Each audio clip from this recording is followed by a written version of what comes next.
Afghan Taliban created an app for Android smartphones to connect with a wider audience, but only to be taken down due to reported technical difficulties after the US-based site Intel Group reported its launch. It's titled Alemarah, and the app gives access to videos and statements in the language Pashto. So the Taliban is definitely trying to seek as much expansion online as they can. It's definitely a way to kind of get back at their ISIS rivals as well, because ISIS has expanded totally on Facebook, on Twitter, using its apps. And again, we've seen this before in terms of the terrorist groups using these social media apps, accounts as propaganda.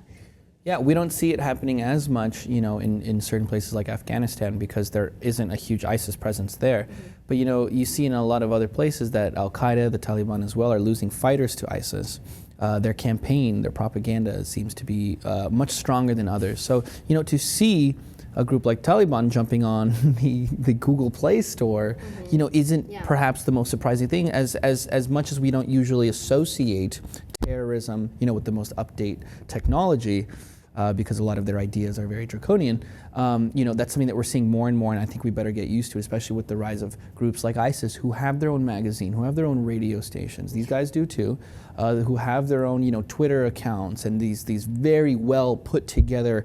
Well, they look like feature films, these propaganda films that they put together. So, of course, the Taliban and Al-Qaeda as well, the first two that come to mind after ISIS, of course, they're going to have to compete and do stuff like this. I'm just surprised that, Google will even let it stay up there for as long as it did, or even if it is still up there. I mean, have they taken it down yet? Well, it released on April 1st, and Google actually took it down on April 3rd.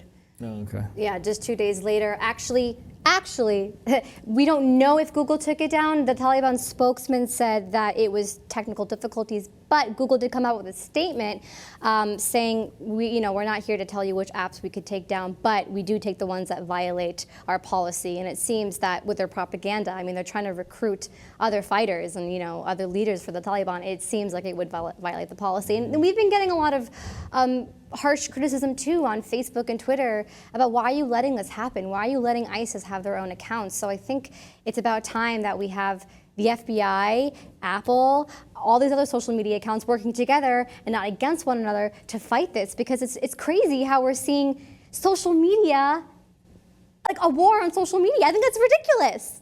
I'm just really afraid of technology. Yeah, and what it could do. And like I said, it's not the first thing you'll think of when you start to think of terrorism, but it needs to be, because that's where we're going. We're kind of entering, or we have already entered, this new phase of terrorism where it's this global network, right? And we see that social media plays such a strong role in that. Yeah. Not only with the spreading of their messages, but when it comes to recruitment and other things as well. Yeah. So the fact that Google even allowed it in the first place, you're right. I wish there was a certain way to just be able to block those things before they go up, but apparently there isn't, because they're probably not going to put the obvious things like jihad or Taliban in any of the tags that might raise any red flags. They'll just make it seem like any old other app that just is spreading news or anything else, and they'll just spread their own ideology. So maybe they won't put this is called the Taliban app. They'll name it something different maybe. Right. They're just pretty much, I know on their website they're giving updates as to what's happening back in Afghanistan. So it's like their own news source.